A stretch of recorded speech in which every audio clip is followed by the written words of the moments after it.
Bonjour à toutes et à tous. On va démarrer donc avec un petit peu de retard. Je vais pas être très très long. Déjà, bonjour à tous. Je suis ravi de vous accueillir, des collègues étudiants, des collègues des équipes de recherche, et puis presque l'intégralité de notre équipe kiné. On est ravi de vous accueillir. Également des fédérations. Bonjour à la Fédération française de rugby qui est dans nos murs ces quelques jours. Donc quelques mots d'abord pour vous accueillir pour cette première conférence organisée par le laboratoire en cette année olympique et paralympique. Donc tout le mérite revient à Antonio Morales qui dira un petit mot juste après. Simplement vous dire que cette année on a changé un petit peu de format. On est plus passé sur un modèle à l'opportunité, c'est-à-dire que là on avait la possibilité de faire venir un expert dans un champ particulier. Et donc on a organisé ce temps-là. Il y en aura un autre à la fin du mois de février sur la partie psycho, toujours sur la partie prévention. Et donc on est moins sur des événements un peu plus conséquents comme vous avez peut-être pu voir l'année passée. D'abord parce qu'on est tous un peu focalisés, occupés par les événements de cette année, notamment la préparation des Jeux Olympiques et Paralympiques dans quelques mois. Donc bienvenue à tous. Aujourd'hui c'est une vraie chance et un privilège d'accueillir Jonathan Folland. Donc pour celles et ceux qui ne le connaîtraient pas, le professeur Folland, il est professeur à l'université de Loughborough. Welcome, Jonathan. It's a great pleasure to have you on board today, and I'm really keen and I'm looking forward to listening to your talk. Donc Jonathan développe évidemment des travaux dans le domaine de la biomécanique et de la physiologie, j'en dirai quelques mots. Il est membre de l'American College of Sports Medicine et de la Royal Society of Biology, et il est également directeur adjoint d'un centre de recherche contre l'arthrose, et probablement qui présentera certains travaux. Donc il a cette double valence entre des recherches cliniques et plus appliquées dans le domaine de la performance. Donc je pense que ce sera très intéressant de l'écouter. Il développe en parallèle une activité d'expertise et de conseil en matière d'entraînement physique et de performance pour plusieurs entités, notamment des entreprises comme Technogym ou des organismes sportifs comme British Athletics, on en a parlé ce midi. Ou des clubs professionnels également.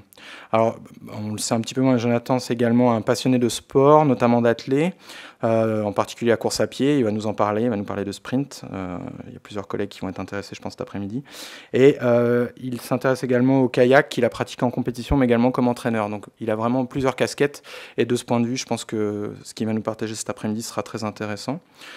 Plus concrètement, et il l'expliquera mieux que moi, donc ces recherches s'intéressent principalement à la performance physique, à la condition physique, à l'entraînement, et en particulier à la fonction neuromusculaire, force et puissance, et ceci à différentes échelles du mouvement, depuis l'analyse de la performance en sport collectif, il y a eu un papier qu'il a sorti au mois de janvier là, récemment, et jusqu'à des échelles plus locales, et je pense qu'il nous en parlera en détail, relatives aux muscles et aux tendons. Les résultats de ces travaux trouvent évidemment des applications variées dans le domaine de la performance, de la prévention des blessures et de la santé en général, ce que je vous expliquais tout à l'heure. Donc, vous l'avez compris, on accueille aujourd'hui une référence internationale dans le domaine. Donc, c'est un vrai honneur de l'accueillir. Encore une fois, hâte de l'entendre. Et avant de lui laisser la parole, je vais laisser la main à Antonio, qui va nous donner un petit mot d'intro, à la fois pour contextualiser l'intervention, et puis vous préparer aux différentes méthodes, approches que Jonathan va développer par la suite. Again, thank you for being here, Jonathan and Antonio. The floor is yours.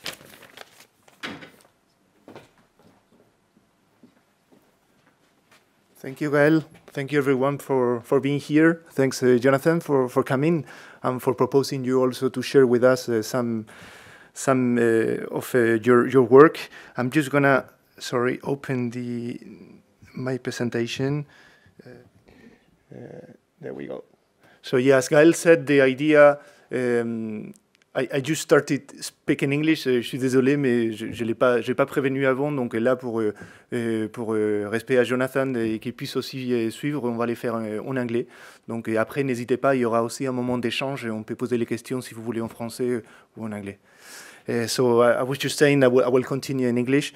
The idea here was just to do a little contextualization of the presentation and also take the opportunity to show some of the wide variety of work that is being done in our laboratory. So again, I won't go too deep into details. It's just giving very quick some of the questions that are being targeted and related to the career of Jonathan and also your topic. It's talking about muscle strength is not only important from a mechanistic point of view in different areas of research, such as biomechanics or physiology, but also it remains at the heart of what many of us think when we try to optimize performance. So very basic questions such as how force is produced, how the active tissues and passive tissues can interact each other, those remain at different levels of our way to think about how we can translate research into applied research. And in this context, that's where we thought it was maybe a good opportunity to show you some of the work. Obviously, it's not exhaustive, but some of the work that is being done here, just some details about a training intervention that it took place a few years ago now, and it was 8 weeks of training, Nordic hamstring or isokinetic training, and some of the main variables that we get to measure here were like the behavior of the muscle fascicle, along with, as you can see here, a video, I don't know if reproduced, but you can see here that we are making use of elastography, ultrasonography, sorry, and more specifically putting together 2 probes. We can overcome some of the challenges, methodological challenges that we face when we try to track fascicles in low muscles, notably. And you can see some previous results that were presented in the American College Congress, and in which we can see the wide variability, but as I said, I won't go too much into detail into the results. Another interesting technique that may allow us to go a bit deeper into the mechanical properties of the different tissues is elastography. Here in the same project, we used it to track during passive cycles, at the same time the passive torque and also the elastic properties of the 3 main muscles of the hamstring, so semitendinosus, semimembranosus, and biceps femoris. And it allows us to go a bit more deep into the passive mechanical properties and other interesting variables such as John modulus or hysteresis, or at a local level, at a muscle level. A bit more on the same technique, to give you another example of a work that it took place in the lab, in which we explored the effects of warming up using either foam roll or cycling active, and we observed some changes in the elastic properties of the hamstrings as well. And also a bit, as you can see, a wide variety of topics and research questions. Here, a work from our colleague, ex-colleague Enzo Olville, who got to see during his PhD the effects of different types of surface and how muscle and tendon were interacting with each other and responding when working in different surfaces. And little by little, we try also to put together other integrative approaches, in which, for example, you have this work of Adèle Mornas during her PhD, who got to see some of the effects of heat exposure and how the active and passive elements of the muscle tendon units may respond during some analytics tasks or running, as you can see here, some of the recent results published in the Medicine and Science journal. And to wrap up, like in general, as you can see, we can, like from this central topic of muscle tendon unit mechanical properties, we can have many questions, many problems, scientific problems that we try to tackle from different perspectives. But I would say, like in parallel, technology, it's always at the heart of, on one hand, the limitations and also the difficulties that we have to measure in vivo these properties, but at the same time, the advances that little by little we try to keep up with them, and that allows us to go a bit deeper into these characteristics. As you can see, for example, in the pictures, we can take the example of elastography, that it's making progress not only to overcome one of the main limitations, which is the two-dimension approach that we use, to go a bit further in the three-dimension approach and try to better understand how muscle behaves. Also to be able, with some analysis techniques, to be able to better target different tissues, tendons, aponeurosis, muscles, and trying to better understand how they behave and how they respond to different situations. The same happens with MRI, in which up to date, it's really time consuming, the fact that we have to segmentate everything and we have to manually do stuff. AI and a lot of engineering work is going on to make this step quicker and valid. And on the part of muscle architecture, the same things applied, in which we are trying to work to develop new algorithms that help to automatize some of the tasks when it comes to analyzing the muscle architecture. So I talked mainly about experimental research and this main topic that concerns today Jonathan, but we are at INSEP, so we usually often we have a bigger scope. We try to take into account obviously many other particularities that we can find in elite sport. And I found this picture pretty representative of what I try to say here, is that we try to make X not this way and try to align everything to make sure that the transfer and also the good use of technology is being made. Thank you. So, Jonathan, the floor is yours.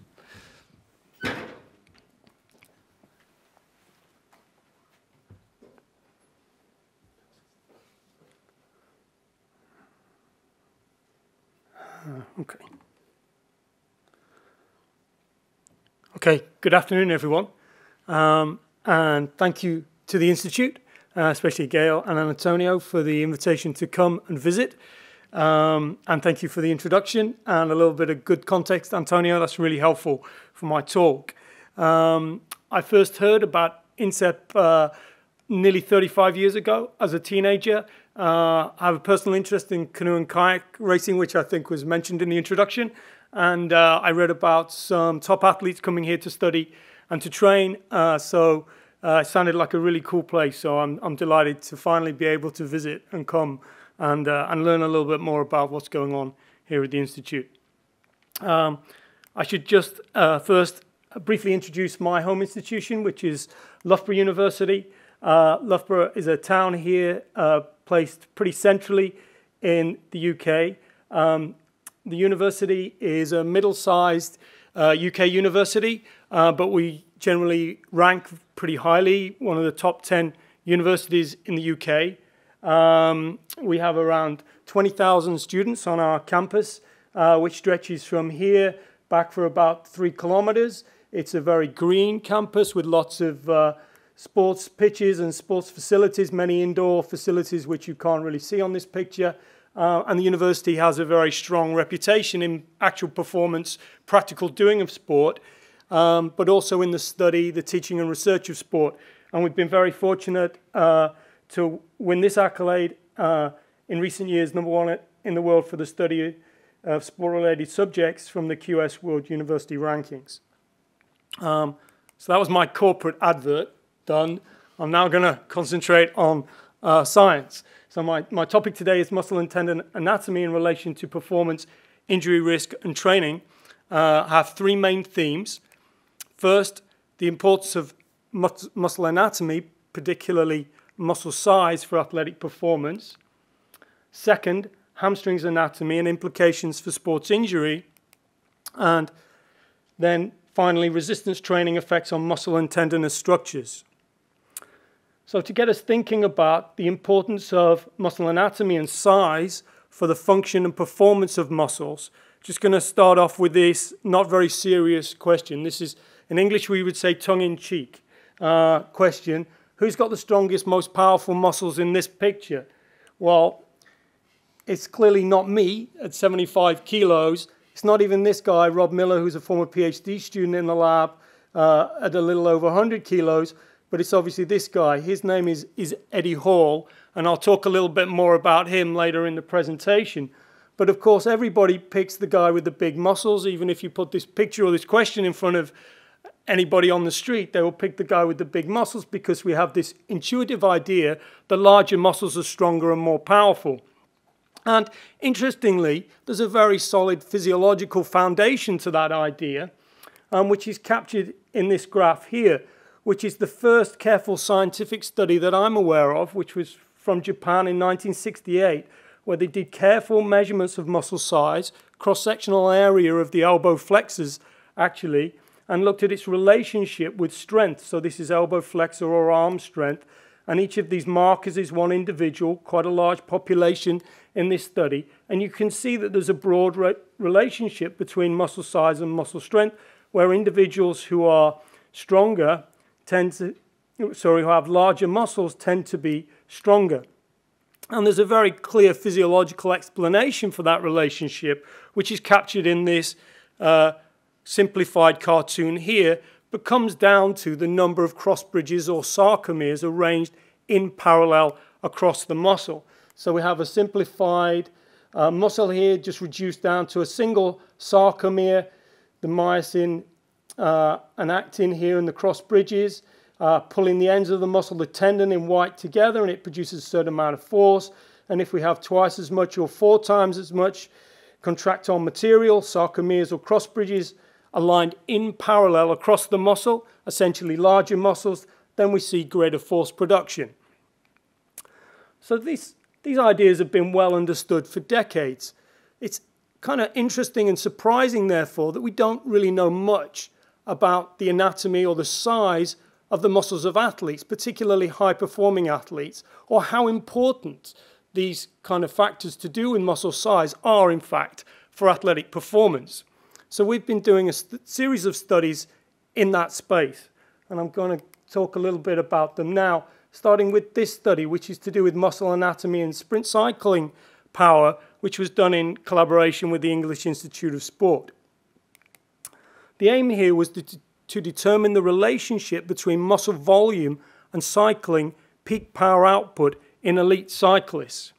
So we recruited 35 elite male cyclists competing in different disciplines, from track sprinters through BMX, track pursuit, road and mountain biking. So a range from sprint to endurance disciplines. And just as evidence for their performance standard, collectively they had 8 Olympic Games appearances, 2 medals, 37 Senior World Championships appearances and 10 medals. And we had each athlete attend the lab on 2 occasions to perform a series of isovelocity sprints at a range of velocities from 60 up to 180 RPM on this type of isovelocity ergometer.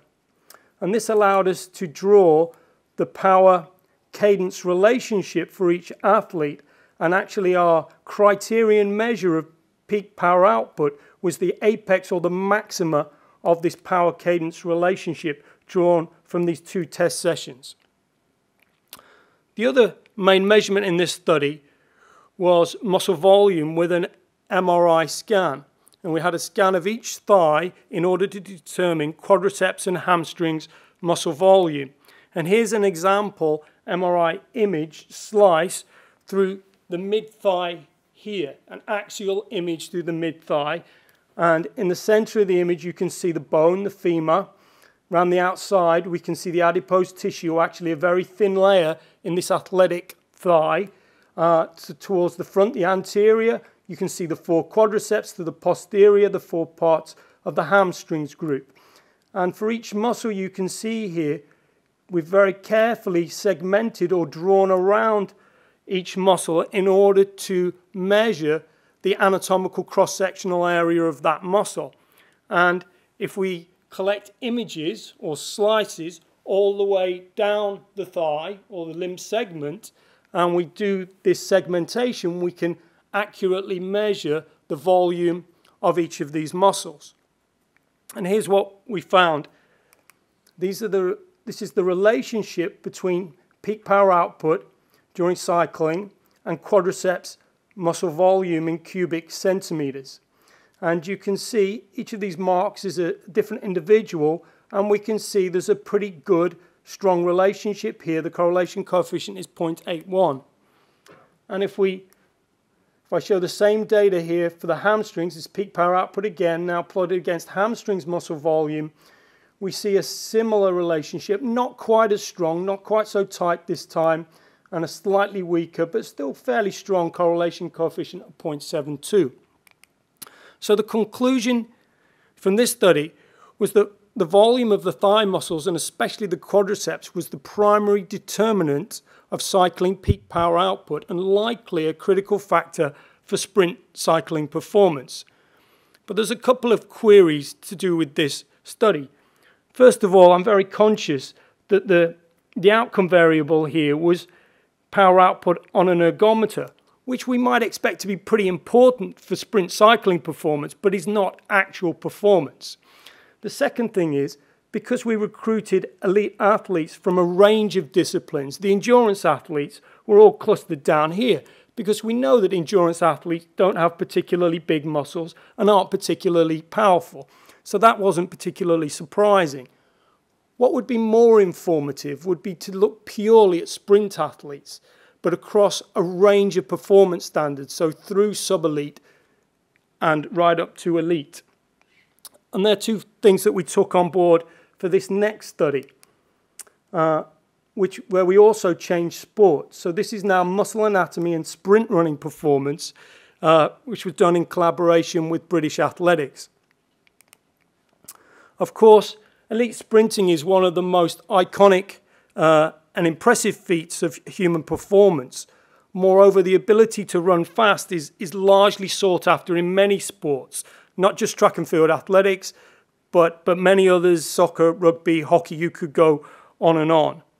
In terms of muscle anatomy, well, it's common observation that these athletes are relatively muscular, but the specific muscles important for fast running has not been very well defined.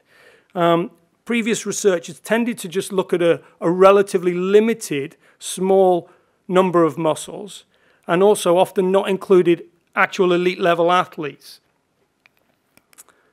If we look at the animal kingdom, these are some of the fastest land mammals. When you look at the distribution of their muscle mass, what you notice is it's absolutely not distal, but the muscle distribution is very much proximal here. So our hypothesis was that for very fast running in humans, the muscular development would be specific to the proximal part of the leg, essentially around the hip joint. So we did a couple of studies, one in males and one in females, two completely separate studies, but with very similar methods, and I'm going to talk through the results together. In the male study, we compared elite sprinters with sub-elite sprinters with untrained controls. And here are the 100-meter personal best times for the sprint groups. So for the elite sprinters, their personal best time was just inside 10 seconds. Only 5 of them, which I appreciate is a relatively small group, but there really aren't that many people who can run this fast. So by definition, it has to be quite a small group if it's a very elite group.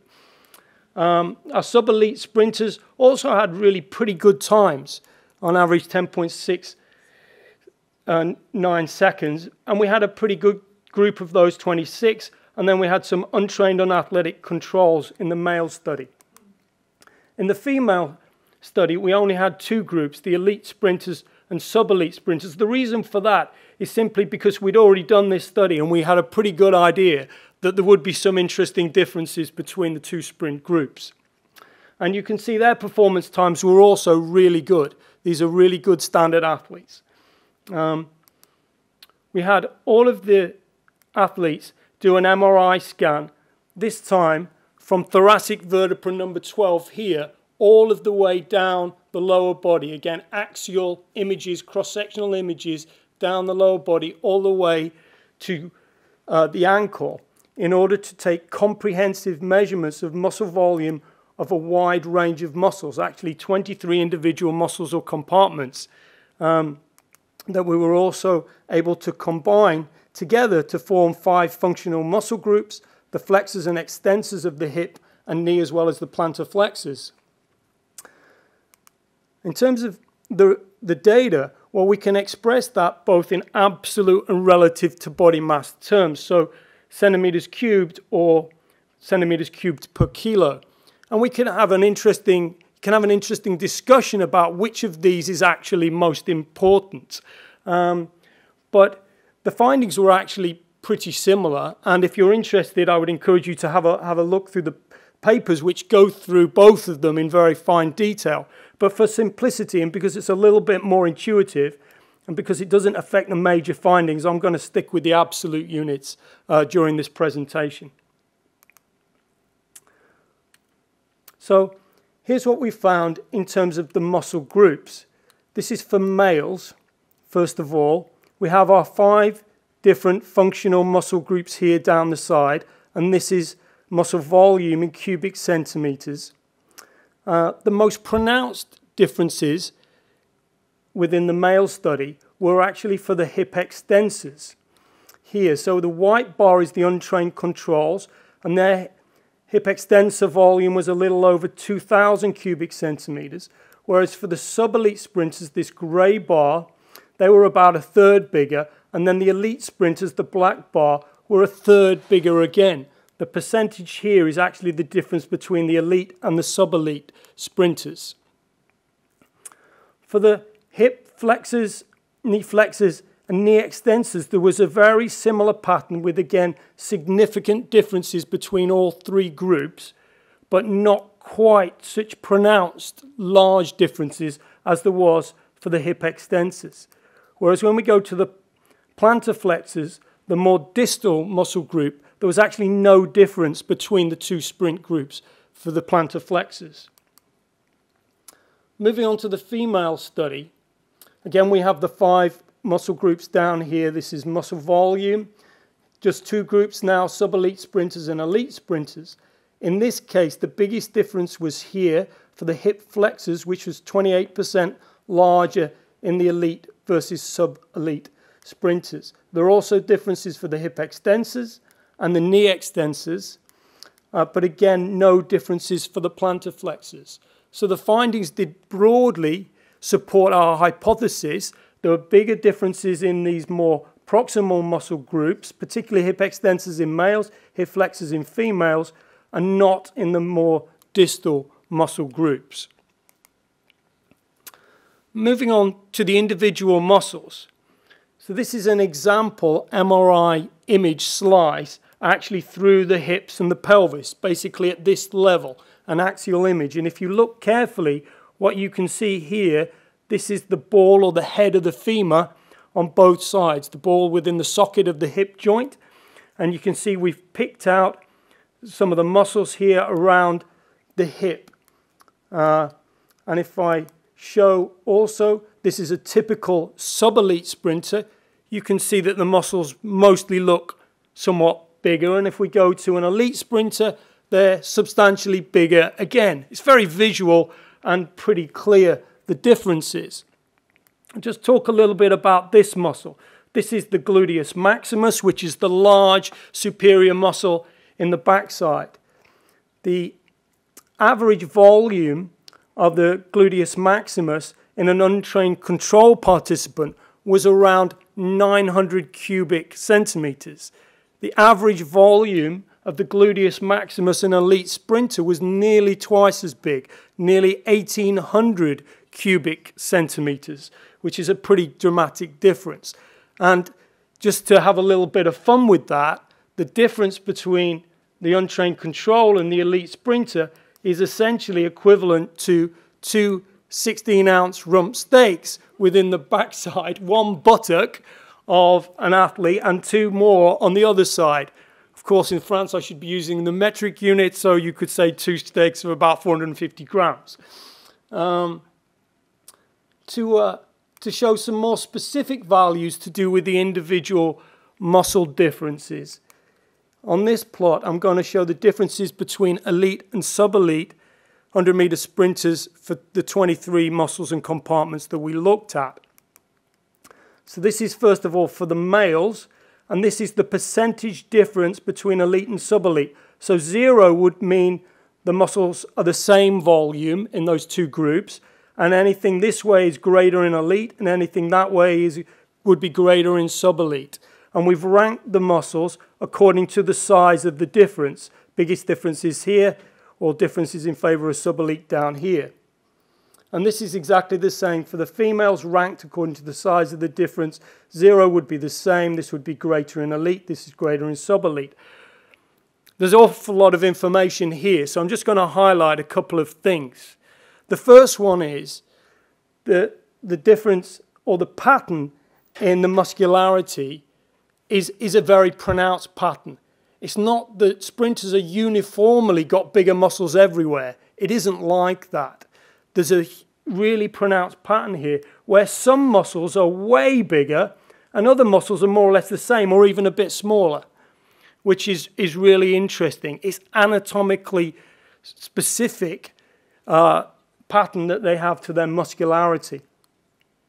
In terms of the muscles that showed the biggest differences, well, if we look at these two completely separate studies in males and females, what you notice is the same 3 muscles which show the biggest differences in both studies. The tensor fasciae latae, which is a small muscle at the hip, the sartorius and the gluteus maximus. I'll just make a few comments on 2 of these muscles. So firstly, the sartorius. The unique thing about the sartorius is that it is a hip and knee flexor. It is the only muscle that is a hip and knee flexor.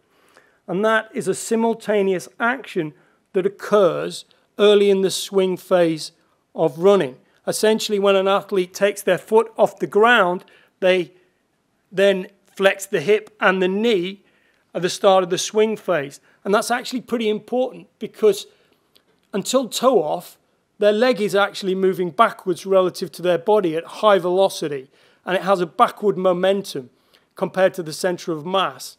And therefore, to then change the direction of that limb very quickly in a very powerful way would seem to be useful to have a very well-developed sartorius. So biomechanically, this makes sense.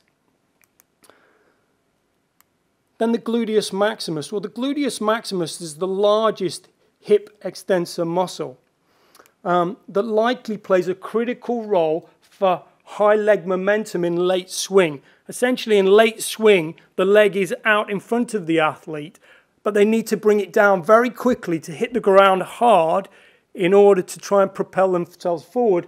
And then when the leg is on the ground, the gluteus maximus and the hip extensors are important for propelling the body over the leg. So again, biomechanically, this makes sense. Another interesting point about the gluteus maximus is, aside from sprinting, it's actually the single biggest muscle in the human body, which is really interesting. Now, why would humans have a big gluteus maximus? Why do they put a lot of energy into doing that? Well, in evolutionary terms, perhaps because this muscle has a use, which is it enables humans in general to run fast. A little bit more on the gluteus maximus. So here are the correlations of the gluteus maximus size in terms of absolute volume and relative volume for males and for females with the 100-meter times. So we can see here all of these correlations were significant, ranging from minus 0.48 up to minus 0.66. And here's an example scatter plot. So this is gluteus maximus volume in cubic centimeters for the male, amongst male sprinters, and the population here is the elite and sub-elite all plotted on the same graph, and season's best 100-meter time. And you can see there's a pretty clear relationship here. And if we go on and based on these correlations, actually calculate the coefficient of determination, what you find is that the volume of this one muscle, the gluteus maximus, appears to explain between 23 and 43% of the variability in performance between athletes. To put that in context, 100-meter performance is generally considered to depend on a really wide range of factors: technique, psychology, nutrition, all manner of different anatomical, physiological, and biomechanical factors. And yet one muscle seems to explain perhaps 30 or 40% of the variability, which seems quite remarkable. So to summarize from these studies on sprint running, across these two studies, elite sprinters were more muscular than sub-elite sprinters. They showed a distinct pattern to their muscularity, with the biggest differences in the more proximal muscle groups, particularly the hip extensors and hip flexors, and these specific hip muscles, the gluteus maximus, tensor fascia latae, and sartorius. And as we've seen, the sprint speed was also consistently correlated with gluteus maximus size, whether expressed in absolute or relative to body mass terms. I think there's also an interesting wider implication to this, and that is that if a sport, task, or event requires anatomically specific muscle characteristics for success, then training should be anatomically specific and targeted to develop these characteristics. Treating a whole person and training the whole body in the same way doesn't really make sense, or even a whole limb. It seems to be useful to develop the prerequisite characteristics for success in that event with very targeted, anatomically targeted training. So returning to my overview slide, we've done this first theme. Now going to move on to hamstrings anatomy, implications for sports injury. Here's a few reasons why it might be interesting to study the hamstrings muscle. Because hamstring strain injury is the most common injury in association football, with 5 injuries per professional club per season. Hamstrings are a key constraint stabilizing the knee and preventing severe knee injuries, particularly ACL, anterior cruciate ligament rupture. And in this regard, you may be aware that there are large differences in the incidence of some lower limb injuries between males and females. For example, ACL injury incidence in females is 2 to 10 times higher than that of males in agility sports.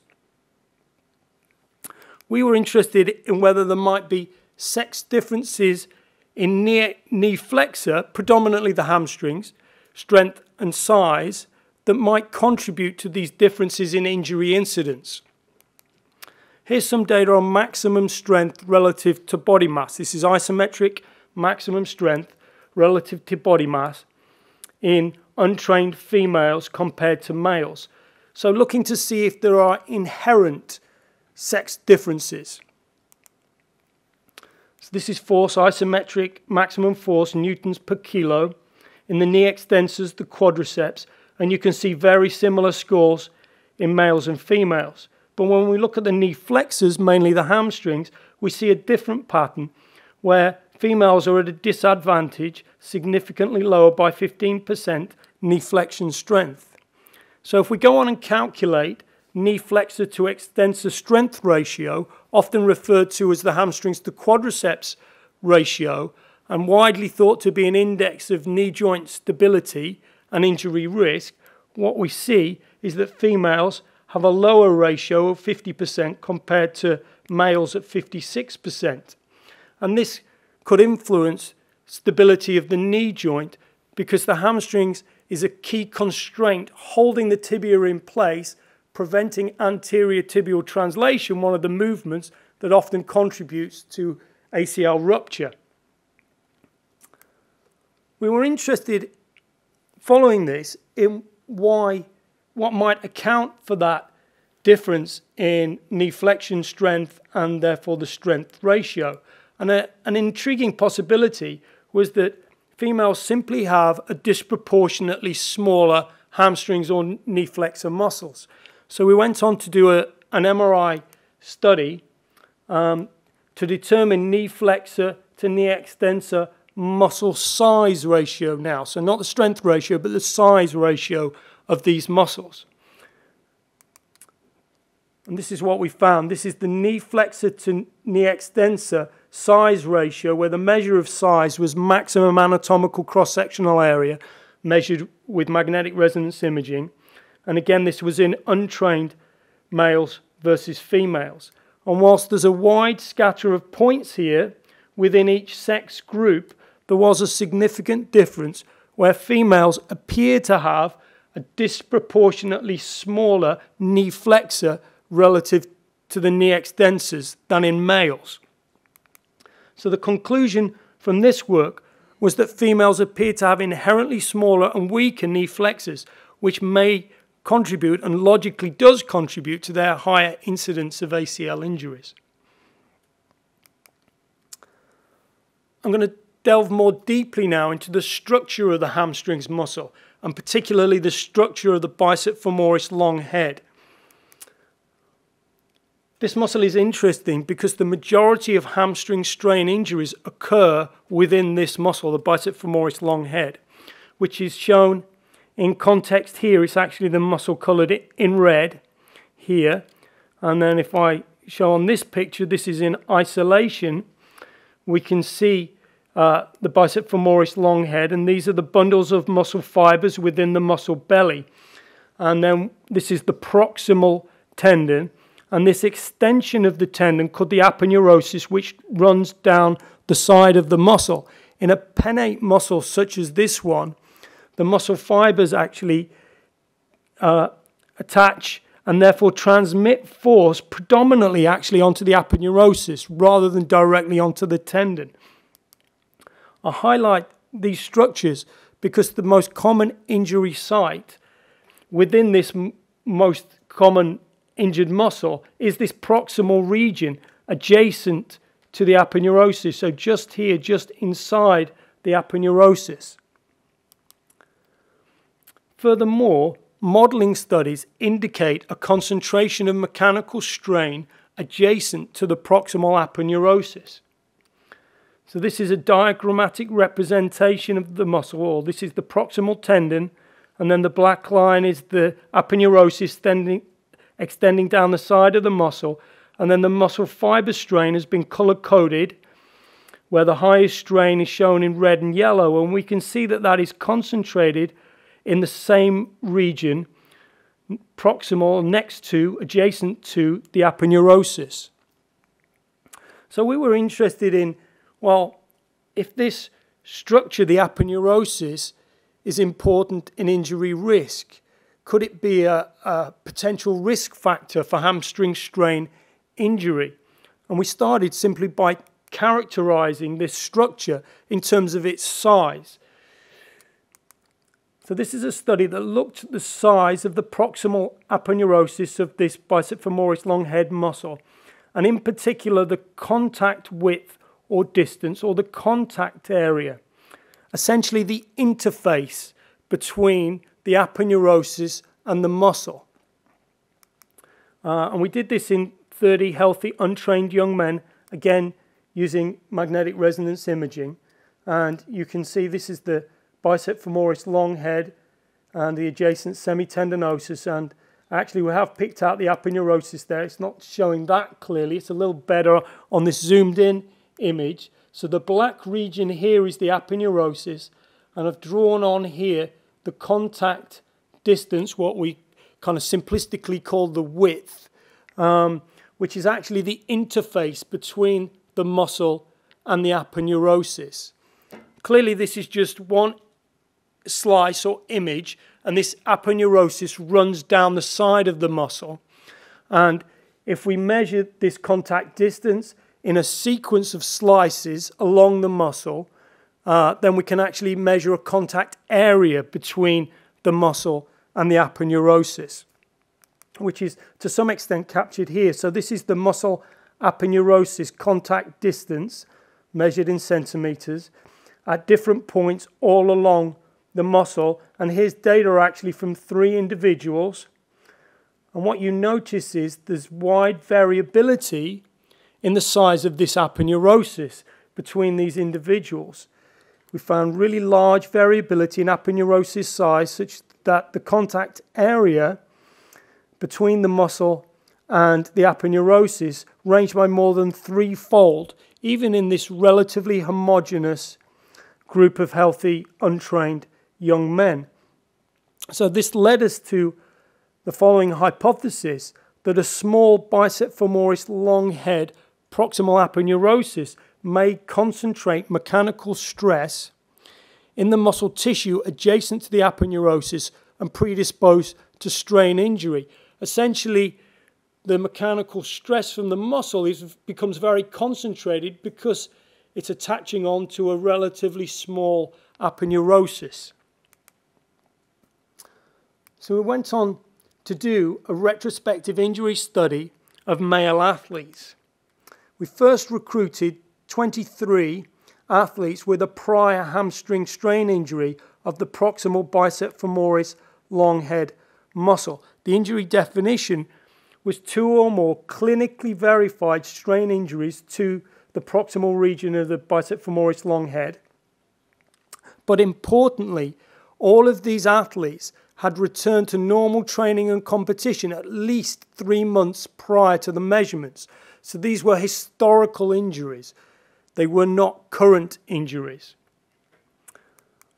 Now, some of these athletes in this group of 23 had injuries to both legs, so they had a history of bilateral injury. But 12 of them had a unilateral injury history, so they had a history of injury on one leg, but the other leg was completely healthy, and it always had been healthy. And I'm just going to show some analysis from these individuals comparing their previously injured leg to their healthy leg. And these are 2 measures of aponeurosis size. So firstly, maximum width, and then aponeurosis area, and comparing the leg that had the prior hamstring strain injury to the leg that had no prior hamstring strain injury or was healthy. And what you can see is that in both cases, the previously injured leg had a smaller aponeurosis by both measures.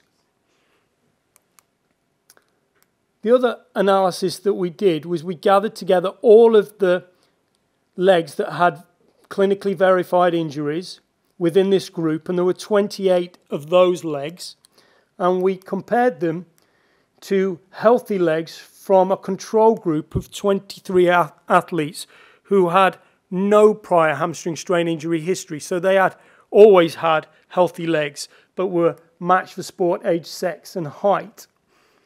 And we had obviously 46 healthy legs in this group, and we compared these injured legs to healthy legs for exactly the same measures of aponeurosis size, maximum width, aponeurosis area. And again, we saw that the prior hamstring strain injured leg had a smaller aponeurosis compared to healthy legs in both cases. So the conclusion from this study was that a small aponeurosis seems to be associated with hamstring strain injury history. However, from a retrospective study, we can't be sure about cause or consequence. It could be that a small aponeurosis leads to injury, but it could equally be that injury leads to a small aponeurosis. We can't be sure of that from a retrospective study. So certainly more work and prospective studies are required, but this looks like a candidate to be a risk factor for hamstring strain injury. Returning to my overview slide, so we've covered the first 2 themes, and given that muscle size seems to be important for athletic performance, and the size of tendinous tissues seems to be important for athlete resilience and avoidance of injury, trying to increase the size of these muscle and tendinous tissues has had a lot of attention. And one obvious way to potentially do that is with resistance training, which I'm going to come on to now. And in the first study, also has a nutritional component, because nutrition could amplify potentially the effects of training on the adaptations of these tissues. So this is a study that looked at muscle and tendinous tissue adaptations to resistance training, as well as collagen peptide supplementation. Collagen peptides appear to have some bioactive properties and have been suggested to enhance the growth of various tissues, including muscle and tendon in response to exercise and training. So we recruited 39 young men who completed 15 weeks of resistance training 3 times per week, so 45 training sessions of knee extension, leg press and knee flexion with a fairly standard, pretty heavy loading regime. And each participant was supplemented with 15 grams per day of either collagen peptides or a placebo in a randomized double-blind design. I'm going to present the muscular findings first of all. So this is for isometric strength. So the change in knee extension maximum voluntary torque measured isometrically from pre to post in both the collagen peptide group and the placebo group. And you can see that the improvements were pretty much identical, around 22% improvement in both groups. This next finding was more surprising to me, certainly. It's quadriceps muscle volume, again measured with very careful magnetic resonance imaging. So relatively thin slices all of the way down the muscle, at least 20 slices contributing to the volume measurement. And this is the change in quadriceps volume from pre to post training expressed as a percentage. And what you can see is that the collagen group improved by more than the placebo group, around 15% versus 10%, which is actually quite a substantial amplification of the training response. And when we looked at total muscle volume, so this was the summed volume of the quadriceps, the hamstrings, and the gluteus maximus, measured pre and post training, we saw the same thing. The collagen peptide group around 16 and the placebo group around 11%, and a significant advantage of the collagen peptide group. Moving on to the tendinous tissue adaptations. This is tendon size. The cross-sectional area, the mean cross-sectional area of the patella tendon, pre and post-training for the placebo and collagen peptide group. And you can see there were no significant changes. Tendon size did not appear to adapt, or at least the changes were less than 2% and not significant. However, the material properties of the tendon in terms of its tendon stiffness, which is its elongation under load, did adapt to the training, as has been well documented in the literature. So this is patella tendon stiffness, pre and post training, and it increased significantly in both groups by 21 and 17%, but there was no difference between the two supplementation groups. And then lastly, this is the aponeurosis size. Now, this isn't the same aponeurosis I was talking about earlier on within the hamstrings, but it is an aponeurosis nonetheless, this time within the vastus lateralis. And we can see that aponeurosis size does seem to adapt with training, but wasn't sensitive to this type of supplementation. So improvements of around 10% in both groups. And it's interesting that the aponeurosis seems to adapt, even though the free tendon doesn't seem to adapt. Considering the free tendon response in a little bit more detail, one possibility is that the free tendon just needs more time, more training time in which to adapt. So we've also done some study looking at how does long-term resistance training affect muscle and tendinous tissue. In this study, there was a comparison of two groups of young men, long-term resistance-trained individuals, 16 of those with an average 4 years of heavy resistance training. So week in, week out, heavy training for many years, compared to untrained controls, 39 of those with no history of resistance training. First of all, the muscular changes. or differences. This is maximum voluntary torque, isometric strength. As you would expect, the long-term trained group were nearly 60% stronger than untrained controls. Similarly, for quadriceps volume, muscle size, the long-term trained group, 56% bigger muscles than the untrained controls. Nothing that surprising here. We were particularly interested in the tendinous tissue differences though. And this is aponeurosis size, vastus lateralis aponeurosis size, which was 17% bigger in the long-term trained group. So a modest difference compared to these muscular differences, but a clear difference nonetheless, suggesting that perhaps, again, the aponeurosis is adaptable to training. And this is the free tendon, patellar tendon mean cross-sectional area, which was identical between these two groups. That's despite the fact that this group has been training regularly for many years, and because they're strong and they're training regularly with heavy weights, they're exposing the tendon to these very high forces on a regular basis. Yet there's still no apparent adaptation of the tendon in terms of its size, which is maybe quite surprising. So the conclusions from this work was that aponeurosis size, but not tendon size, increases with medium and long-term resistance training.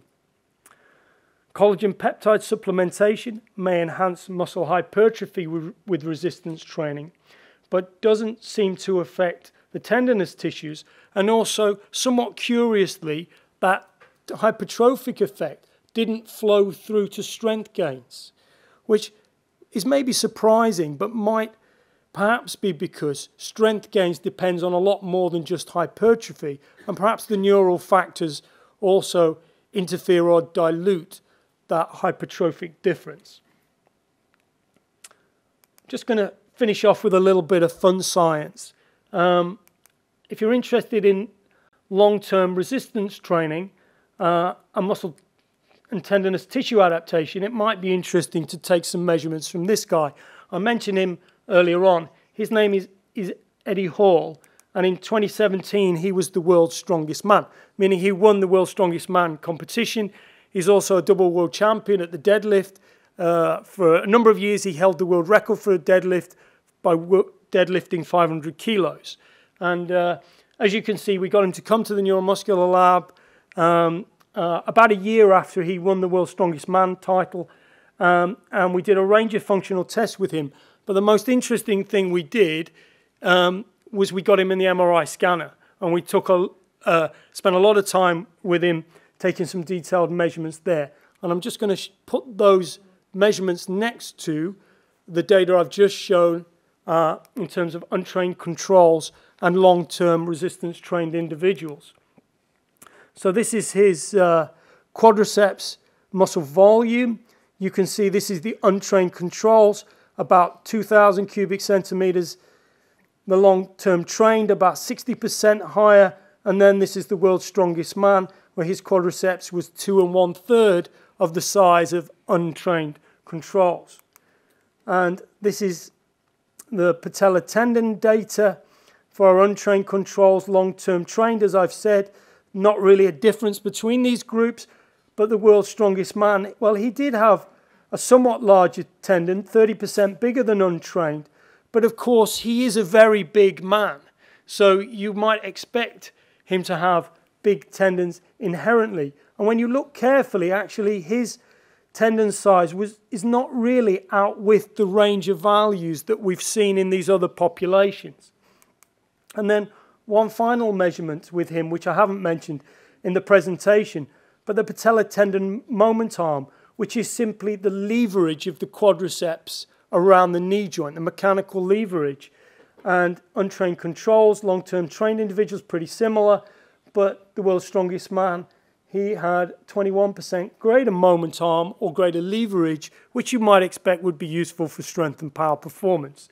So in summary, the world's strongest man had a number of anatomical advantages for high muscle strength and robust tissues, large muscles, large tendons, and high joint leverage. Just remains for me to thank the funders of the work of the Neuromuscular Lab and these key collaborators who played a huge role in the studies I've talked about, and thank you very much for your attention.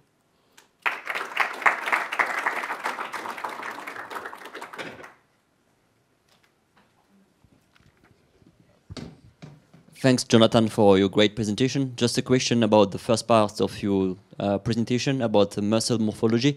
How do you explain the TFL hypertrophy and the impact that it can have on running phases as gluteus maximus and the other muscle on the hip muscles? You know? Yeah. I kind of skipped over that because, in a way, I don't have a very specific explanation for why the TFL is very large in elite sprinters. Apart from anatomically, there are only two muscles that attach onto the iliotibial band. One of them is the gluteus maximus, which is obviously very large in those sprinters, and the other is the tensor fasciae latae. So it's just possible that in some way, because of the very high development of the gluteus maximus, the tensor fasciae latae becomes developed. Perhaps it needs to in order to stabilize the iliotibial band. That's my best explanation. Because it's not a very big muscle, it's not particularly powerful, or you would think important. But something around the iliotibial band, perhaps.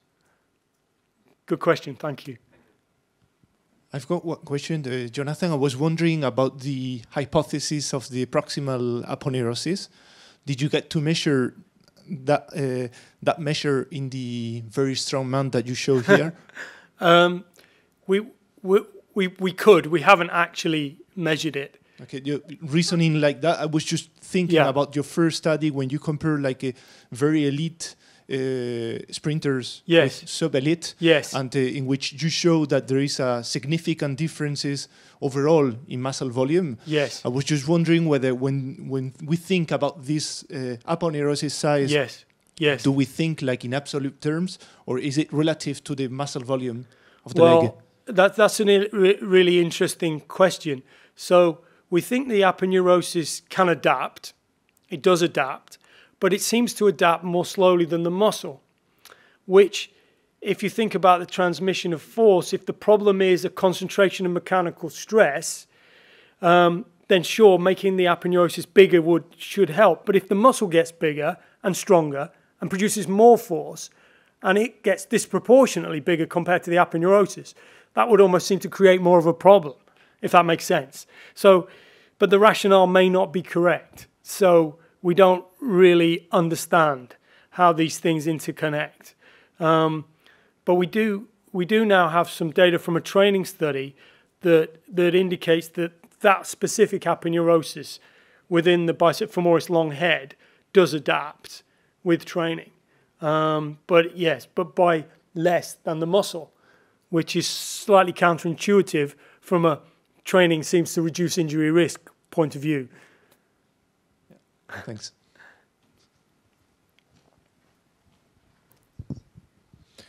Thank you very much, Jonathan. It was very, very interesting.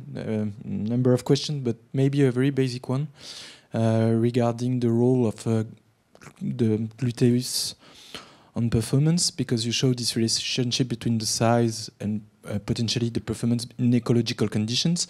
And we have discussions with some federation which may relate it to, do you think that there is a ceiling?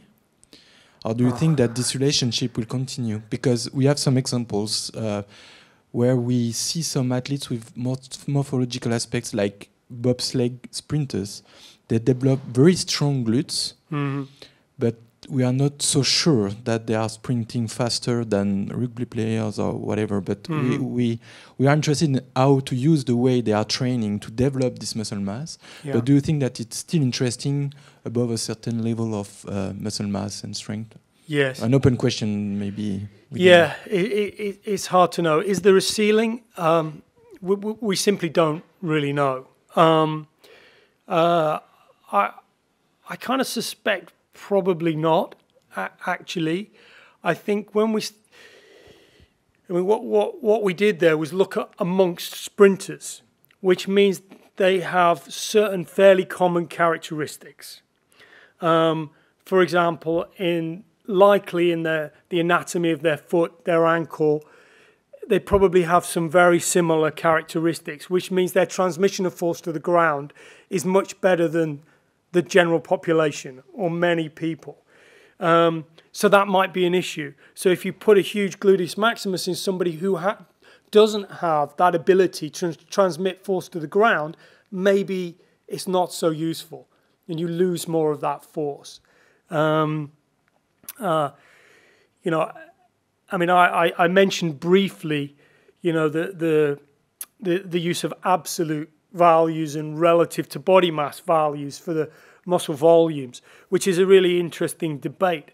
You know, based on what we've found, I would argue that you know, everyone has always assumed that it should be relative values because you have to move your body mass when you run a sprint, which makes sense on one level.